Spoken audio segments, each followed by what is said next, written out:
या स्वागत आहे तुमचं माझ्या चॅनलमध्ये। मी ऐश्वर्या घेऊन आली आहे तुमच्यासाठी fashion beauty skin care lifestyle बद्दल नवीन व्हिडिओ। चला तर मग आज काहीतरी नवीन शिकूया। आज आपण weekly, monthly, yearly skin care कसं करतात, काय करतात, का करतात हे सगळं बघणार आहोत। चला तर मग स्टार्ट करूया आपला व्हिडिओ।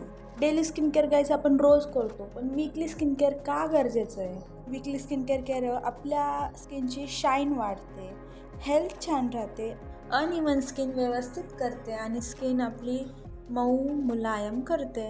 आता आपण स्टेप्स बघूयात। सगळ्यात प्रथम आहे क्लिन्झिंग। क्लिन्झिंग मोस्टली दोन प्रकारचे असते, एक तर डीप क्लिन्झिंग, एक तर फेस वॉश।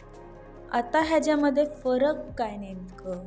डीप क्लिन्झिंग आपण वीकमध्ये एकदा किंवा दोनदा करतो आणि फेस वॉश आपण डेली करतो। डीप क्लिन्झिंग आपल्या स्किनच्या आतमध्ये जाते एकदम आणि डर्ट क्लीन करते। तर डीप क्लिन्झिंगचे काही ब्रँड्स आहेत, ते Himalaya, Cetaphil, Lotus, Plum, Nivea.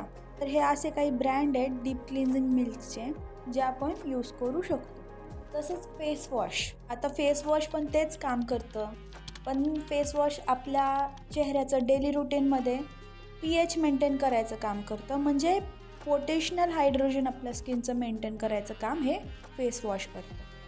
खूप सारे फेस वॉशेस आहेत जे छान आहेत आणि मी व्हिडिओज पण बनवल्यात त्याच्यावर की स्किन अकॉर्डिंग फेस वॉश कोणता यूज करायचा, तर मी ते डिस्क्रिप्शनमध्ये टाकते, तुम्ही नक्की बघा।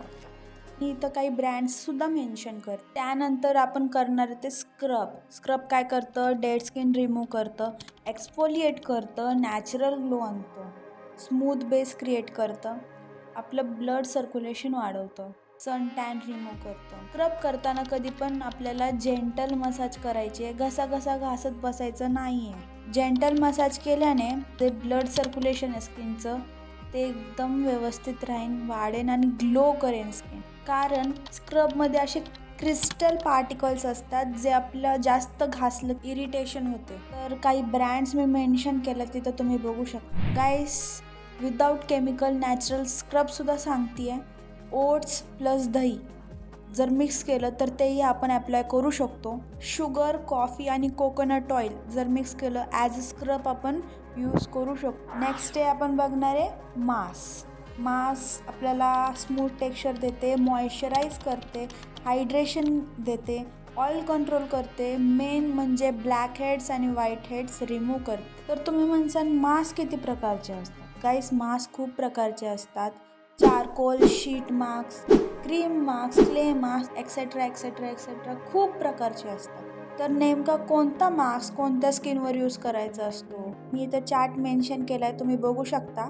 अकॉर्डिंग टू स्किन टाईप आपल्याला कोणता मास्क यूज करायचा किंवा कोणता चांगला आहे। फेस मास्कचे मी इथं ब्रँडसुद्धा मेन्शन करते, तुम्ही बघू शकता। तुम्ही म्हणसाल किती प्रकारचे स्किन केअर आहे? बापरे, डेली स्किन केअर झालं, वीकली स्किन केअर झालं, monthly skin care, yearly skin care, काय पण मंथली स्किन केअर काय नाही आहे गाईस। मंथली स्किन केअरमध्ये जे आपण सॅल्यूनमध्ये जातो, फेशियल ट्रीटमेंट करतो, वेगळ्या थेरपीज घेतो, ते झालं मंथली स्किन केअर। आणि असा प्रश्न बऱ्याच लोकांना पडतो की मंथली स्किन केअर करणं गरजेचं आहे का? तर उत्तर आहे नाही, बिलकुल गरजेचं नाही। तुम्ही जर डेली स्किन केअर आणि वीकली स्किन केअर एकदम व्यवस्थित करत असाल ना नियमितप्रमाणे, तुम्हाला मंथली स्किन केअर करणं गरजेचं नाही आहे। आता इयरली स्किन केअर काय? इयरली स्किन केअर म्हणजे आपल्याला वर्षातनं एकदा डर्मेटोलॉजिस्टकडे जाऊन चेकअप करायचं आहे, आपण स्किन कशी मेंटेन ठेवली आहे किंवा अजून चांगलं काय करू शकतो। जसं की आपण कार किंवा बाईक घेतो तर तिची वर्षातनं एकदा सर्व्हिसिंग नक्कीच करतो। तसंच गाईस आपल्या स्किनचं असतं, आपल्या स्किनला पण सर्व्हिसिंगची गरज असते, म्हणून आपल्याला वर्षातनं एकदा तरी डॉक्टरकडे जायचं असतं। हेच असतं yearly skin care, monthly skin care, बाकी काय नसतं। आपण आपल्या स्किनची व्यवस्थित काळजी घ्यायची आहे गाईस। तुम्हाला व्हिडिओ कसा वाटला कमेंटमध्ये सांगा, आणि डेली स्किन केअर फुल डिटेल पाहिजे नसेल तर त्यावर क्लिक करा। तिथेच भेटूया आपण।